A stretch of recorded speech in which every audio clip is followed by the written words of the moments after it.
Bonjour et bienvenue sur Algomius. Aujourd'hui, nous allons nous intéresser en fait aux indices. Alors les indices, c'est quoi? Eh bien un indice, ça va me permettre de comparer l'évolution de deux choses en fait qui sont de prime abord pas vraiment comparables. Imaginons par exemple que je fais régulièrement mes courses et que je veux en fait voir qu'est-ce qui évolue le plus en termes de prix. Est-ce que ce sont les denrées alimentaires? Est-ce que ce sont les produits d'entretien? Est-ce que ce sont les produits de nourriture pour les animaux de compagnie? Et en fait, tous ces éléments-là, ils ont une base qui n'est pas du tout commune. Ils ont tous un prix différent, ils sont tous vendus dans des quantités différentes. Mais moi, en fait, c'est pas le prix de base qui me préoccupe. C'est de savoir en fait comment ces différents produits évoluent dans le temps. Lesquels en fait deviennent plus chers, plus rapidement par exemple, pour savoir en fait ce qui va peser de plus en plus sur mon budget. Et donc un indice, c'est tout simplement ça, c'est un outil qui va me permettre de fixer en fait une base de comparaison entre différents produits ou différentes familles de produits qui n'ont de prime abord en fait pas quelque chose qui me permette de les comparer. Alors comment ça va fonctionner? Eh bien, la mise en place d'un indice, on va dire arbitrairement à une certaine date, eh bien maintenant, je dis que toutes les valeurs de tous les produits que je veux comparer ont aujourd'hui la même valeur.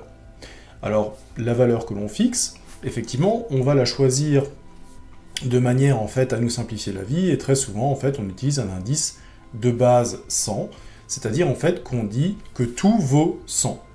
Alors pourquoi est-ce qu'on utilise souvent la valeur 100 comme référence? Eh bien en fait on va voir que en utilisant la valeur 100, ça va être beaucoup plus facile pour calculer les taux d'évolution. Puisqu'on part de la valeur 100 de l'indice, on peut considérer par exemple que au jour où je fixe l'indice, en fait, les produits sont à 100% de leur prix. Voilà. Donc si jamais ils évoluent, soit à la hausse, soit à la baisse, eh bien je calculerai très facilement cette hausse ou cette baisse à partir de l'indice de référence. On va voir que le taux d'évolution qu'il y a sur le prix va se retrouver exactement de la même manière sur l'indice.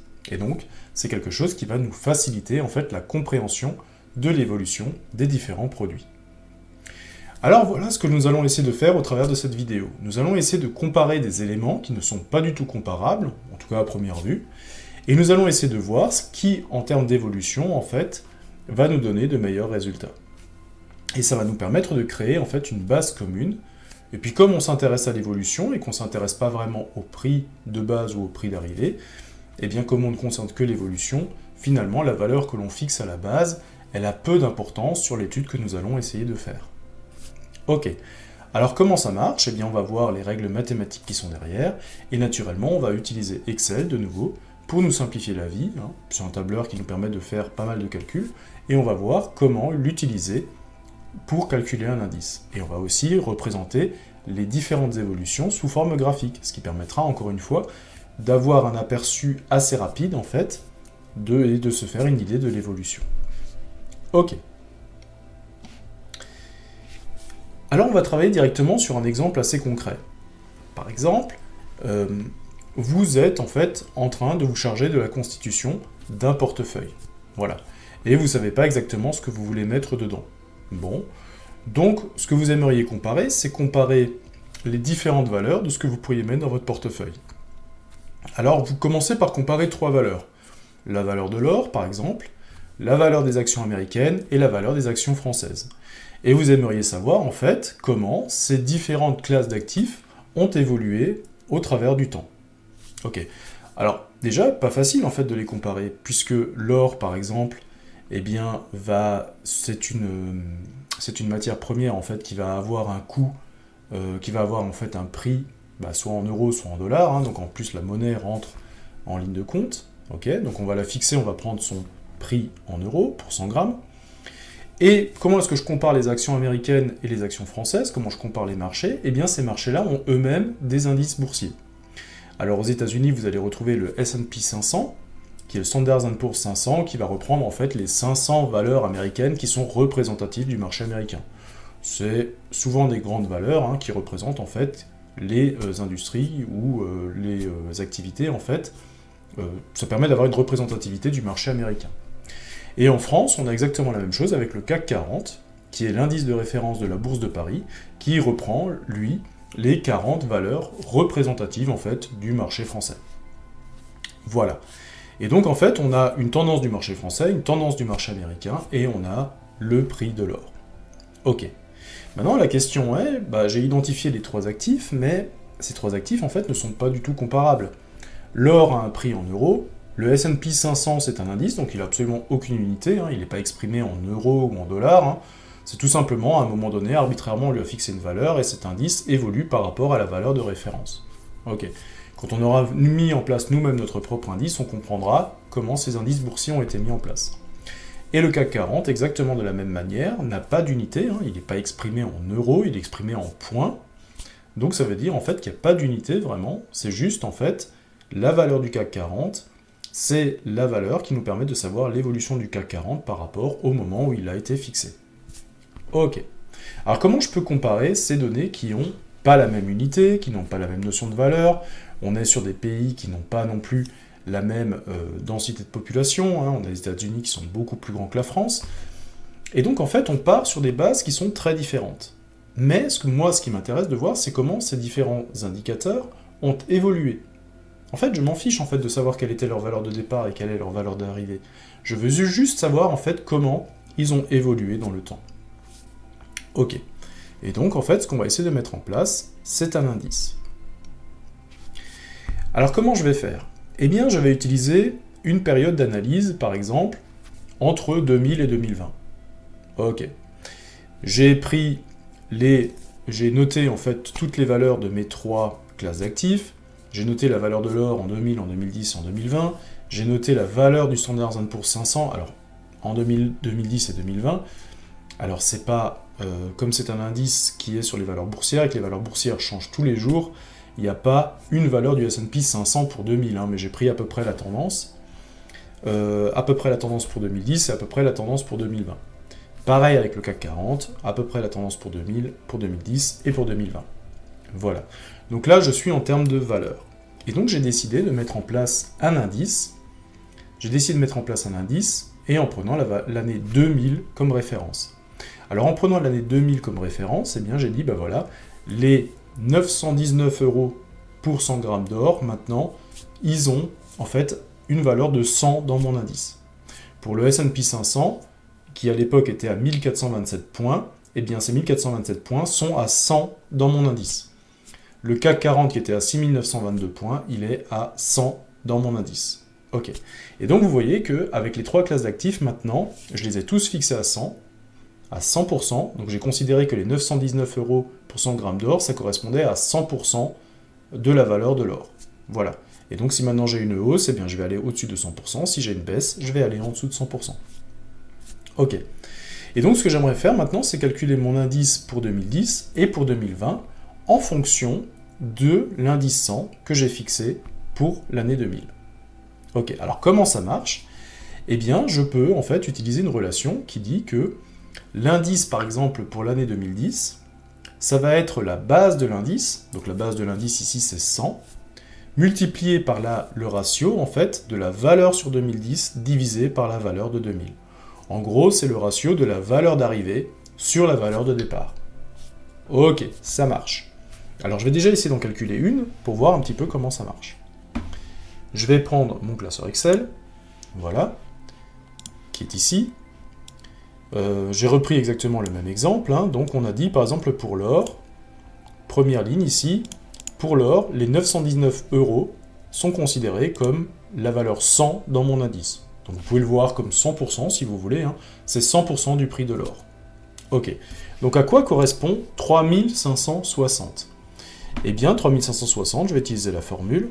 Donc pour calculer l'indice 2010, je prends la base de l'indice, soit 100, ok, et que je multiplie par un ratio qui prend au numérateur la valeur d'arrivée, donc la valeur d'arrivée c'est les 3560 de 2010, divisé par la valeur de départ, 919, et j'obtiens 387,377. Alors à quoi ça correspond? Eh bien ça correspond par exemple à la valeur, eh bien si j'avais acheté pour 100 € d'or en 2000, j'aurais maintenant 387,37 € d'or. Ok.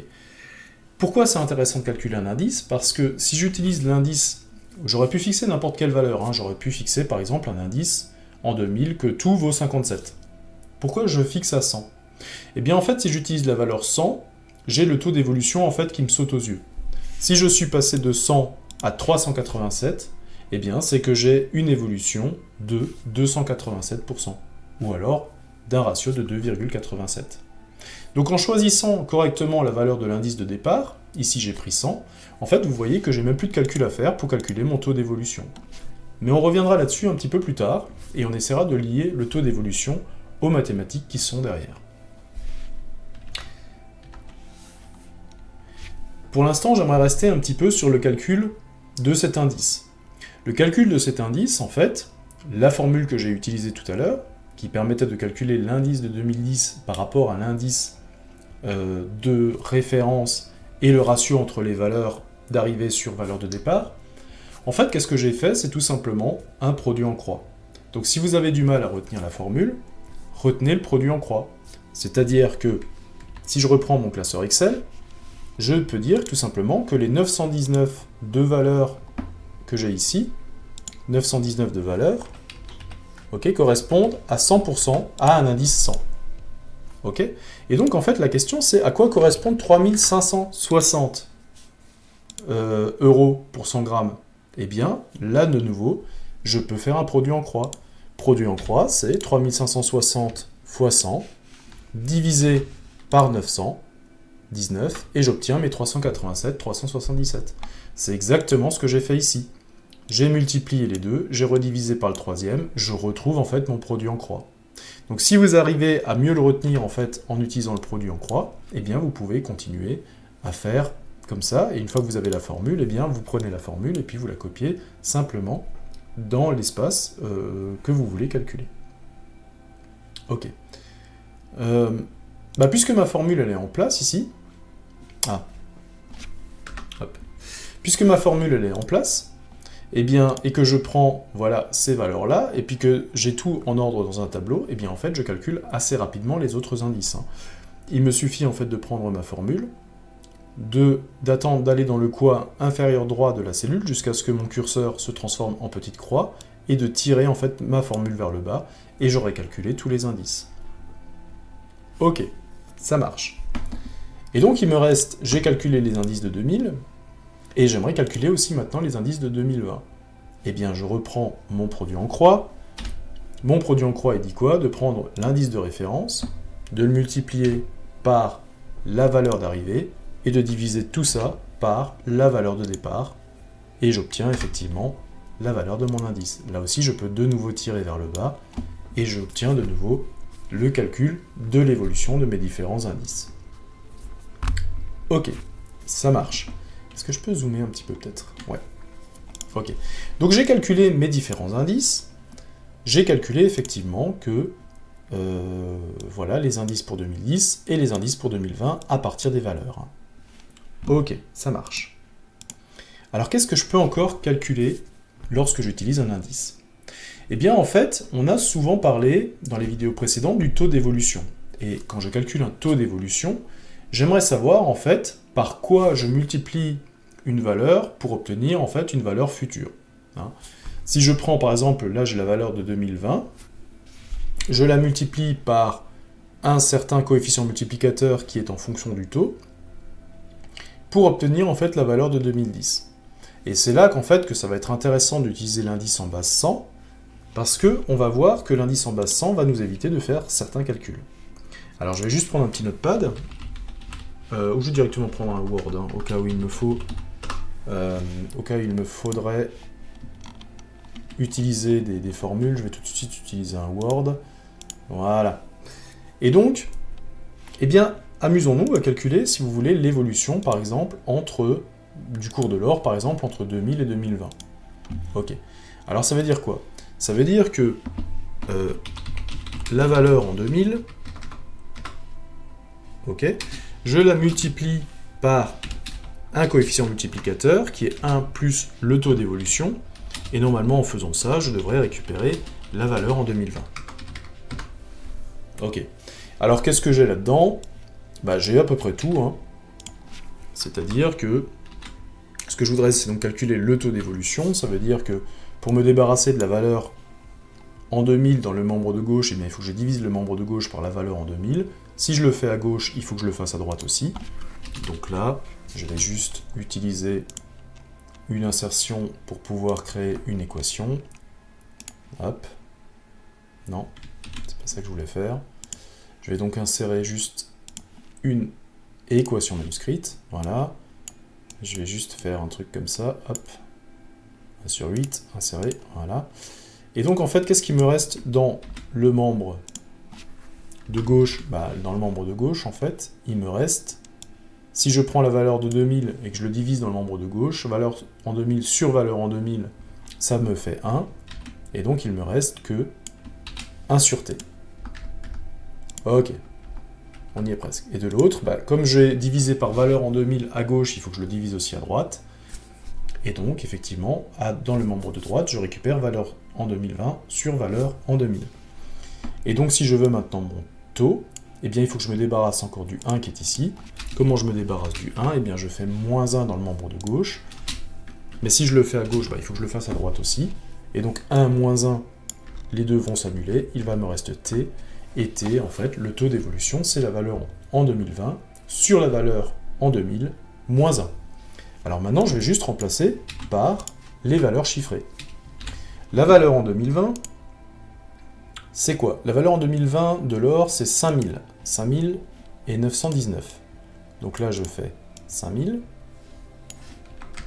Ok, et je fais 919. Et je calcule mon taux d'évolution. Hop, 919. Je prends ma calculatrice. Hop. Je fais 5000 divisé par 919. Voilà. Moins 1. Ok. Et j'obtiens 4,44. Et j'obtiens 4,44. Ok. Soit 444%. Donc un taux d'évolution de 444%. Et en fait, je m'aperçois que, eh bien, ce que j'ai ici, vous voyez que l'indice, en fait, il est passé de 100 à 544. Ok. Eh bien, à quoi correspondent ces 44% d'augmentation?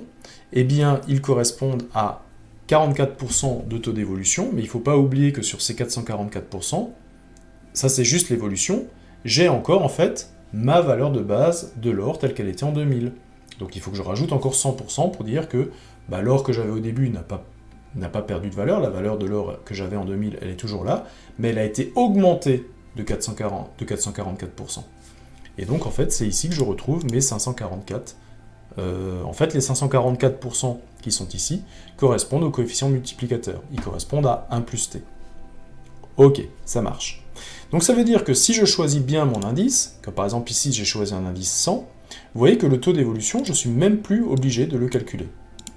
Si je passe de 100 à 544, ça veut dire que mon coefficient multiplicateur, il est de 5,44. Et si mon coefficient multiplicateur il est de 5,44, ça veut dire que le taux d'évolution, il est de 4,44, puisque le coefficient multiplicateur, c'est 1 plus t. Donc si je calcule t, il faut que je retranche 1.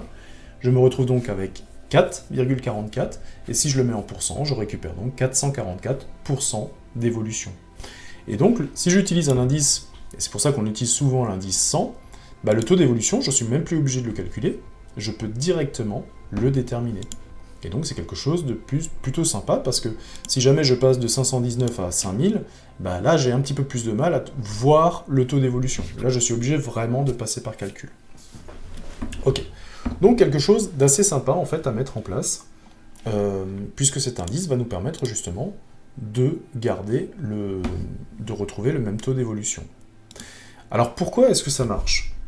Eh bien ça marche parce que en fait le taux d'évolution est le même sur la valeur que dans l'indice.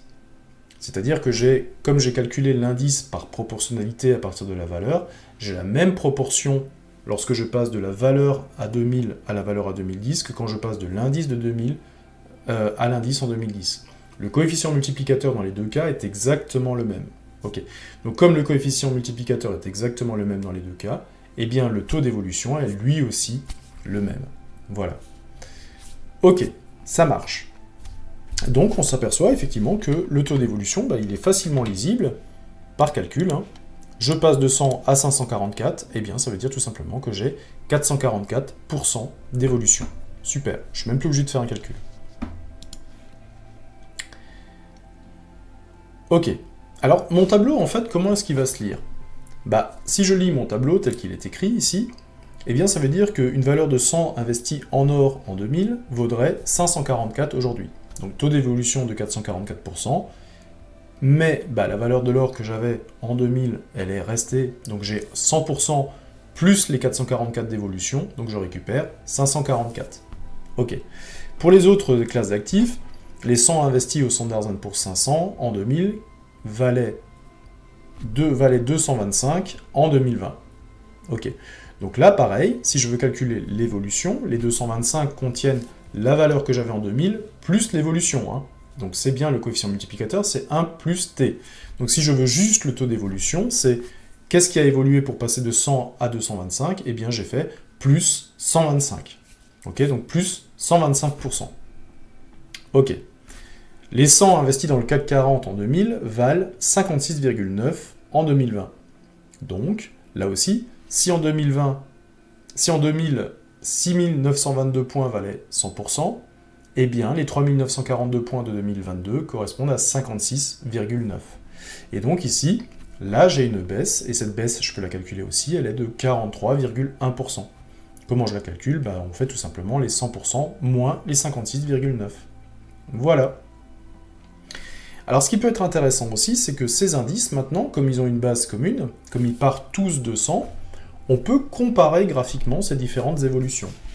Alors, comment ça fonctionne? C'est très simple, encore une fois, je vais utiliser Excel. Je vais prendre ces différents éléments, et je vais supprimer les colonnes de valeur. Je vais garder que les indices. Alors, est-ce qu'il va me laisser faire? On va essayer de voir. Ah, il perd les références. Alors attendez, je vais essayer de faire un copier, et là quand je vais coller par valeur. Je ne vais pas coller les formules, je veux coller les valeurs. Alors attendez, hop. Là je vais coller par valeur, ce qui normalement devrait faire en sorte qu'il ne copie pas les formules. Alors attendez, hop, supprimer. Je vais faire un copier, là je vais faire un coller par valeur, voilà, donc il n'a pas gardé le formatage, mais ça c'est pas grave, je peux le reprendre à la limite, hop, voilà, et donc là maintenant il n'a plus de formule, il a juste copié les valeurs. Ok, donc maintenant je peux me débarrasser des colonnes valeurs. Je vais les supprimer et je vais décaler les cellules vers la gauche. Ok, alors c'est pas tout à fait ce que je pensais.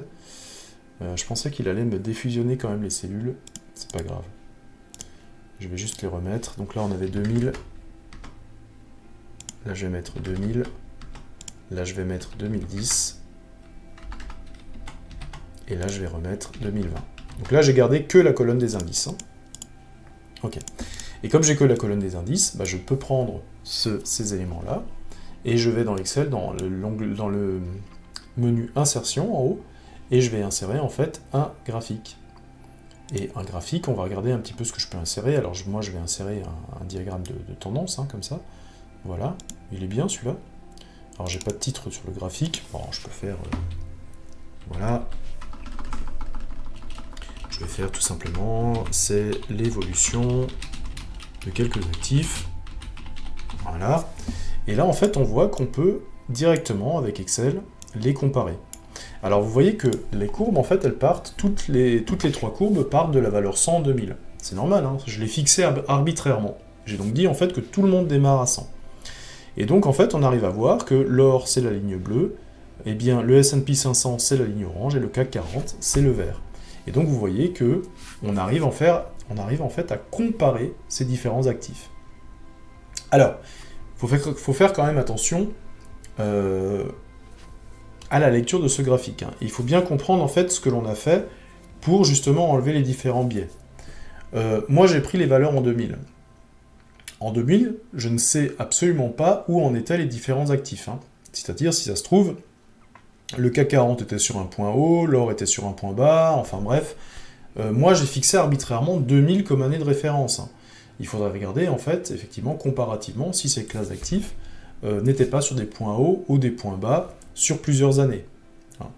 Moi, j'ai en fait tranché, j'ai pris à un moment donné, j'ai fixé tout à 100. Mais ça, en fait, le moment où vous le faites a aussi son importance, puisque ça va être le point de départ. À partir de ce point de départ, vous savez comment les classes d'actifs ont évolué. Mais par contre, vous perdez toute l'évolution qui a eu lieu avant. Donc attention également. Alors, la différence aussi, quand on compare ce genre de choses, il faut comprendre aussi comment les différents éléments sont constitués. L'or, c'est une matière première qui ne change pas, qui n'a pas de valeur. Qui a une valeur, mais je veux dire qui ne change pas, qui est toujours une matière première. Le S&P 500, c'est un indice. Dans cet indice, il y a des valeurs qui sortent, il y a des valeurs qui rentrent, il y a des effets de mode aussi au niveau des entreprises, même si en ce moment on parle beaucoup des GAFAM, justement, même si les GAFAM doivent être dans le Nasdaq, l'indice justement des valeurs technologiques, eh bien vous avez toujours dans ces indices-là, boursiers, vous avez des valeurs d'entreprise qui sortent, des valeurs qui rentrent. Donc là aussi, il faut voir au moment comment est-ce que l'indice était constitué, au moment où vous l'avez utilisé comme référence. Voilà. Mais c'est intéressant, ça nous permet maintenant de comparer des classes d'actifs qui, à la base, en fait, n'étaient pas du tout sur les mêmes unités, qui n'avaient pas du tout, en fait, les mêmes valeurs de référence, et qui permettent maintenant, mathématiquement, de voir, de dégager des tendances, de voir un petit peu comment les différents actifs évoluent. Et c'est à ça, en fait, que sert un indice. Créer une base commune, et à partir du moment où on a créé une base commune, on peut comparer les évolutions. Alors on ne compare plus par valeur ou par effectif. Ça par contre, on ne peut pas le faire avec un indice. Mais par contre, on arrive à voir comment les différents éléments évoluent les uns par rapport aux autres. Ok. Si je veux calculer les taux d'évolution sur ces trois valeurs, entre 2000 et 2020, alors je l'avais déjà calculé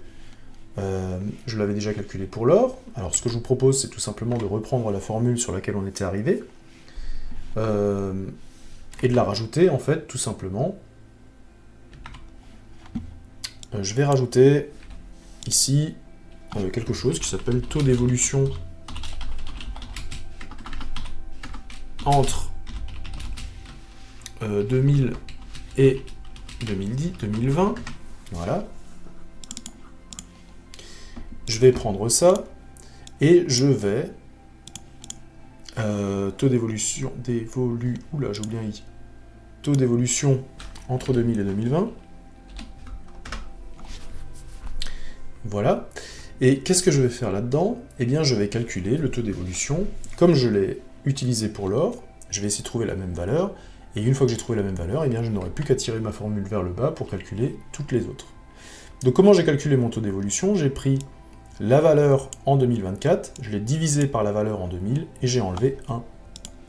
Donc, j'ai pris la valeur en 2024, je l'ai divisé par la valeur en 2000, et j'ai enlevé 1. Et j'obtiens 4,44. Je tire ça vers le bas. Ok, alors 4,44. Alors si jamais ça vous parle plus de les mettre en pourcent, vous pouvez sélectionner tout ça.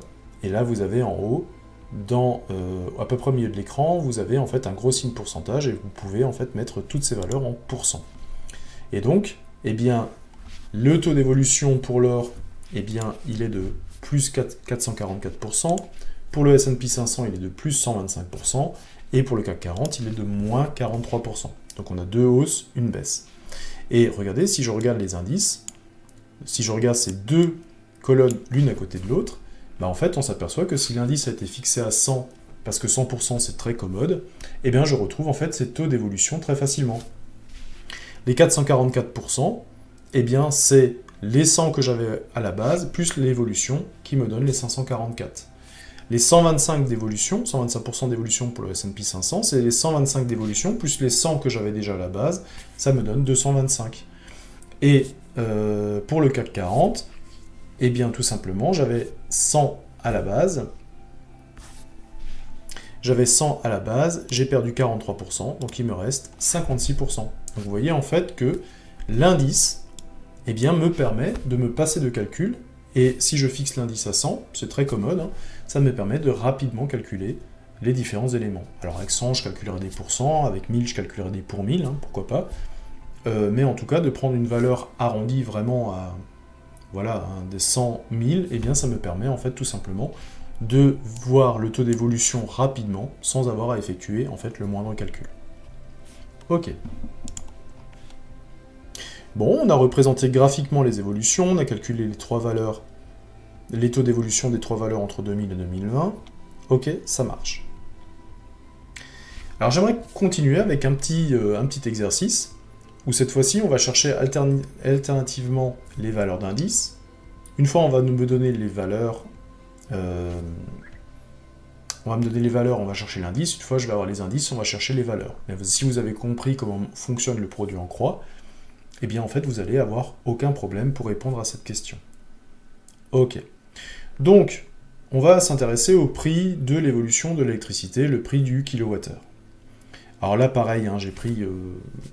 c'est vraiment pour l'exemple, hein, je ne sais pas si c'est la véracité des prix, c'est ce que j'ai trouvé en cherchant. Donc, en janvier, on a pris janvier 2007, janvier 2010, janvier 2015, janvier 2020 et janvier 2024. Et à chaque fois, pour chaque année, j'ai la valeur, donc le prix en euros du kilowattheure, et j'ai fixé en 2007 la référence de mon indice. J'ai donc dit que janvier 2007 est la référence, et donc que le prix de 106 euros du kilowattheure correspond à 100% du prix. Ok. Et maintenant, je vais calculer les indices des années qui suivent, ou les valeurs des années qui suivent, suivant ce qu'on me demande. Voilà. Donc je utilise maintenant 2007 comme référence. Ok. Alors comment ça marche?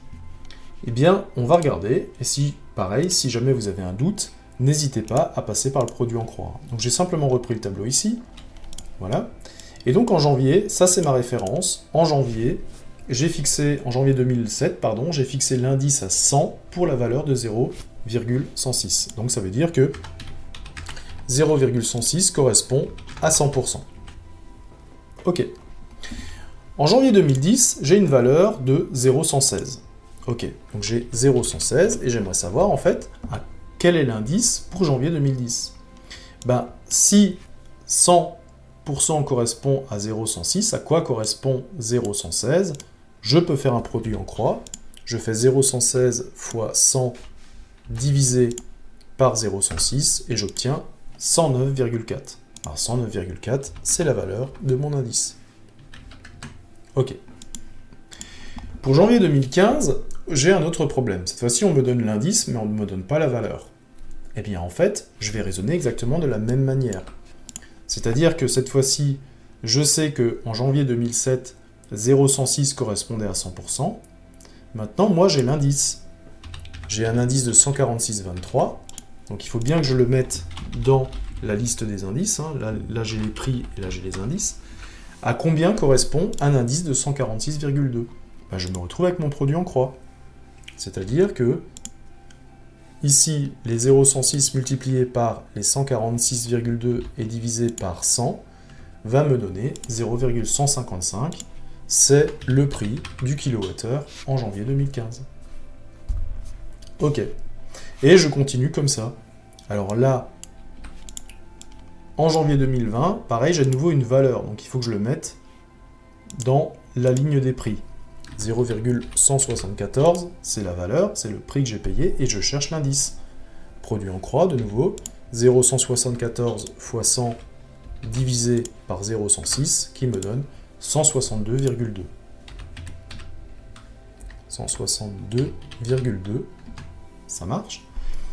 En janvier 2024, qu'est-ce que j'ai? J'ai de nouveau un indice et j'ai pas une valeur, donc je suis passé de 100 à 215,1. Voilà. Comment je retrouve la valeur? Nous, de nouveau, par produit en croix, c'est égal à 0,106 que multiplie 215,1 et je redivise le tout par 100 et j'obtiens 0,228. Ok, très bien. Et j'ai donc en fait rempli comme ça mon petit tableau. Donc il faut faire bien attention, hein, suivant que vous ayez une valeur et que vous cherchez l'indice, suivant que vous ayez l'indice et que vous cherchez une valeur, eh bien en fait il faudra utiliser le produit en croix dans le bon sens. Hein. Donc n'hésitez pas à faire une présentation comme je l'ai faite ici, pour toujours en fait être sûr des valeurs que vous prenez. Ok. Qu'est-ce qu'il reste à faire? Il nous reste à calculer, en fait, le taux d'évolution entre janvier 2007 et janvier 2024. Ok. Alors, pareil, je vais reprendre le taux d'évolution, je peux le faire par calcul. Ok, alors comment je trouve le par calcul? Eh bien, je sais que le prix en 2007 multiplié par le taux d'évolution va me donner le prix en 2000, je sais plus, 24 2024. Ok, maintenant il me reste juste à calculer ce taux-là. Le prix en 2007, je le connais, le prix en 2024, je le connais, et donc il ne me reste plus qu'à calculer ce taux-là. Je vais reprendre ce que j'avais ici. Donc, au numérateur, je vais récupérer le prix de 2024. Je vais partir sur la fonction du taux. Donc, je pars au numérateur, le prix d'arrivée, et je pars sur le dénominateur au prix de départ. Ok. Si je veux chiffrer ces prix-là, il me suffit de remplacer le prix par 2024, je le connais. Il me suffit de jeter un petit coup d'œil à mon Excel.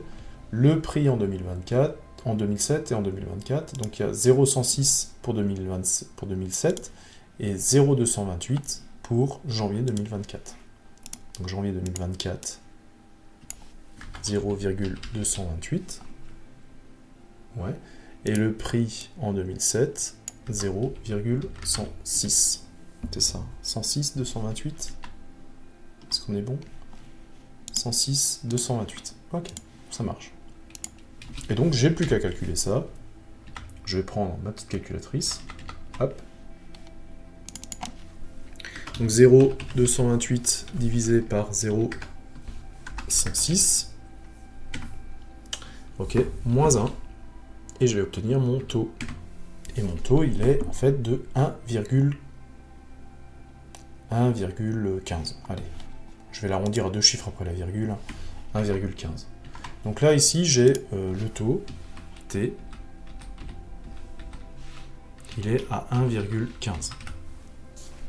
Ok. Alors, est-ce que j'aurais pu retrouver ce taux sans calcul? Oui, en fait. J'aurais pu retrouver ce taux sans calcul. Comment j'aurais pu faire? Regardez.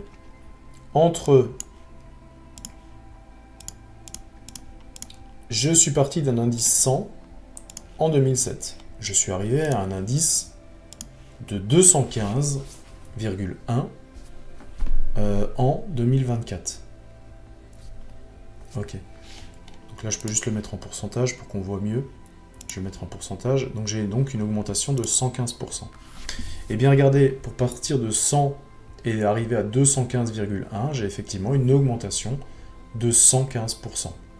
Ok, alors pourquoi j'ai 215 ici? Parce que ces 215 sont les 100 que j'avais déjà en 2007, plus l'évolution. Et on voit que l'évolution, donc, c'est les 215 valeurs d'arrivée, moins la valeur de départ, et je n'ai donc que 115, et donc l'évolution est bien de 115%. Et donc, encore une fois, vous voyez que le calcul du taux d'évolution que j'ai réalisé, il aurait pu être simplement lu en regardant l'indice. Mais pour ça, effectivement, il fallait que l'indice soit fixé à une valeur qui est facile en fait à calculer, et cette valeur qui est facile à calculer, je l'ai fixée à 100 en 2007. J'ai donc dit que ça valait 100%. Et donc comme ça, je peux voir les différentes évolutions. Voilà, donc on a résolu notre petit exercice, on a vu comment marchait un indice. Donc cette partie, encore une fois, elle est plutôt intéressante puisqu'elle nous permet cette fois-ci de se rendre compte en fait qu'il est possible de comparer des évolutions de choses qui finalement n'ont pas grand-chose en commun, qui n'ont pas de valeur en commun, qui n'ont pas même de volume en commun. Mais nous, ce qui nous intéresse, c'est pas forcément le prix de ces différentes choses, mais c'est en fait comment ils évoluent les uns par rapport aux autres.